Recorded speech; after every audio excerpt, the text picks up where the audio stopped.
Hello guys, welcome to our channel. और इस video के अंदर मैं आपको ये बताऊंगा कि मसल, बेचारी मसल आखिरकार एनर्जी कहाँ से लाती है। भाई एक गाड़ी चलती है, गाड़ी के अंदर फ्यूल डाल दिया जाता है ना, उससे एनर्जी मिल जाती है ना।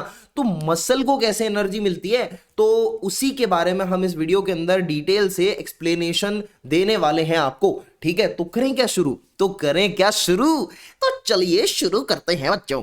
देखिए, सबसे पहले whenever a muscle needs energy, जो पहला सिस्टम यूज होता है वो होता है फॉस्फेजन सिस्टम। कौन सा सिस्टम यूज होता है? Phosphagen system is the first use muscle energy system whenever a muscle needs energy. ठीक है, अब ये फॉस्फेजन एनर्जी सिस्टम है ना, इसमें पावर तो ज्यादा होती है, वेरी हाई, बहुत ज्यादा पावर होती है इसमें।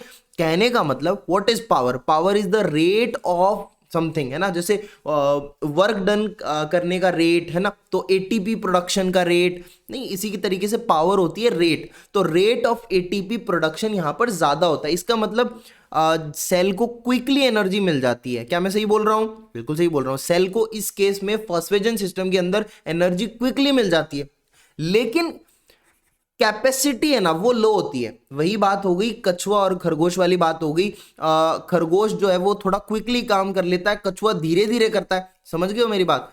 तो पावर यहां पर बहुत ज्यादा होती है, लेकिन कैपेसिटी कम होती है। ओवरऑल जो एटीपी प्रोडक्शन है that is very low in this system, है ना। तो इसलिए ये सिस्टम है ना, जल्दी से एक बार तो रिजल्ट देगा क्विकली, लेकिन लंबे टाइम तक नहीं चलेगा। इसीलिए पहले 8 से 10 सेकंड के लिए ही सेल में इस सिस्टम का यूज किया जाता है मसल में फॉर एनर्जी प्रोडक्शन।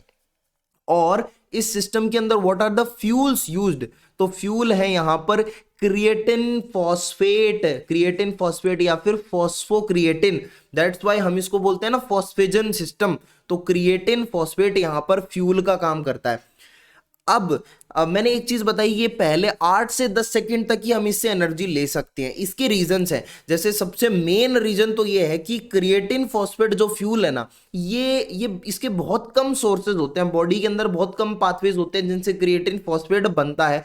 तो ये जल्दी से खत्म हो जाता है, इसके थोड़े सोर्सेज होते हैं बनने के। दैट्स वाई ये सिस्टम जल्दी शट डाउन हो जाता है। ठीक है, उसके बाद में फिर स्टार्ट होता है अपना ये एनएरोबिक सिस्टम या फिर लैक्टेट सिस्टम। एनएरोबिक सिस्टम या फिर लैक्टेट सिस्टम। तो यहां पर ऑक्सीजन तो यूज होती नहीं है। अच्छा, एक चीज और बताऊं मैं आपको, ये जो अपना क्रिएटिन फॉस्फेट वाला सिस्टम है इसमें भी ऑक्सीजन यूज नहीं होती।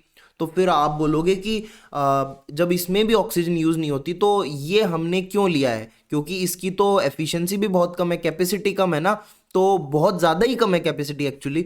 तो हम है ना ऑक्सीजन के बिना यूज के एनारोबिक रेस्पिरेशन करा सकते हैं। हम लोग एनारोबिक सिस्टम को चला सकते हैं ताकि वहां से भी एनर्जी मिल जाए। तो देखो, बात ये होती है कि ये सिस्टम सबसे पहले इसलिए यूज किया जाता है क्योंकि यहां पर पहली बात तो ये भी नहीं लगती, ऑक्सीजन नहीं लगती। ठीक है, ऑक्सीजन नहीं लगती, और दूसरी बात यहां पर क्विकली एनर्जी मिल जाती है। लेकिन एनारोबिक सिस्टम के अंदर है ना, एनर्जी इतनी ज्यादा क्विकली नहीं मिलती। रेट हाई होती है प्रोडक्शन की, लेकिन इतनी ज्यादा नहीं होती जितनी इसकी होती है। और दूसरी सबसे मेन बात, एनारोबिक जब भी प्रोसेस होती है तो वहां पर बनता है लैक्टेट। ठीक है, लैक्टेट बनता है, और lactate is not good for muscle cell. Right, समझ में आ रही बात? यहां पर फ्यूल क्या यूज हो रहा है एनारोबिक लैक्टेट सिस्टम के अंदर? मसल वाला ग्लाइकोजन। तो ये भी याद रखना, कौन सा ग्लाइकोजन? जो मसल में स्टोर्ड है। तो ये ग्लाइकोजन से बनती है ग्लूकोज, ग्लूकोज से बनता है लैक्टेट। और आपको पता है यार, लैक्टेट वाला ये जो एनारोबिक सिस्टम है, यहां पर सिर्फ 2 एटीपी बनती है, बहुत लेस प्रोडक्शन होता है। दैट्स वाई हम ये बोलते हैं ना कि कैपेसिटी इसकी भी लो ही है। ठीक है, तीसरे नंबर पर ये सिस्टम जो है अपना सेकंड वाला, ये 1 से लेकर के 3 मिनट तक काम कर लेता है। उसके बाद में तीसरा सिस्टम स्टार्ट होता है, दैट इज एरोबिक सिस्टम। अब बारी आएगी एरोबिक सिस्टम की। देखो, अब तक तो क्या हो रहा था कि सेल को एकदम फटाफट एनर्जी चाहिए थी, जल्दी जल्दी, तो इतनी जल्दी ऑक्सीजन पहुंच नहीं पा रही थी। मेन एक रीजन ये भी था कि मेन ऑक्सीजन पहुंच नहीं पा रही थी मसल सेल्स के पास, सबके पास। तो अब धीरे धीरे अब टाइम हो चुका है, ग्रेटर देन 3 मिनट हो चुके हैं, तो अब क्या होगा, ऑक्सीजन पहुंच जाएगी मसल्स के पास, तो अब एरोबिक सिस्टम चलने लगेगा, या जिसको माइटोकॉन्ड्रियल रेस्पिरेशन भी हम बोलते हैं ना, जिसमें टीसीए होता है, एटीसी साइकिल होती है अपनी, ठीक है, तो ये होने लगेगा। तो ये एरोबिक सिस्टम है, इसकी पावर होती है कम, यानी रेट ऑफ एटीपी प्रोडक्शन होगा कम, मतलब इतनी जल्दी एटीपीज नहीं बनेंगी, लेकिन लेकिन लेकिन कैपेसिटी इसकी बहुत ज्यादा होती है, very high capacity. That's why हम बोलते हैं कि this aerobic system, this mitochondrial respiration system, it is the most efficient system, right. ये 32 एटीपी देता है, 32 एटीपी देता है। पिछले वाले में तो सिर्फ 2 एटीपी मिल रही थी पर ग्लूकोज, यहां पर 32 एटीपी मिल रही है। अच्छा, लोग पूछेंगे तुमसे कि फ्यूल कौन से हैं, यहां पर फ्यूल कौन से यूज करे जा रहे हैं, तो बड़े गौर से सुनो मेरे बात को। यहां पर मसल ग्लाइकोजन यूज हो जाता है, यहां पर ब्लड ग्लूकोज भी यूज हो जाता है, यहां पर एडिपोज टिश्यू में जो फैट स्टोर है वो भी हो जाता है, और इंट्रामस्कुलर फैट होता है वो भी यूज हो जाता है। तो कहने का मतलब फ्यूल सोर्सेज भी यहां पर ज्यादा हैं, यहां पर कार्बोहाइड्रेट, प्रोटीन, फैट, तीनों हम एनर्जी के लिए यूज कर सकते हैं। आफ्टर 3 मिनट्स ये सिस्टम चलता है, it is known as aerobic या फिर mitochondrial respiration. With this point I end my video. ये था हमारा मसल एनर्जी सिस्टम से रिलेटेड वीडियो। इसके अंदर मैंने आपको समझाया कि कैसे किस पैटर्न में सिस्टम्स होते हैं।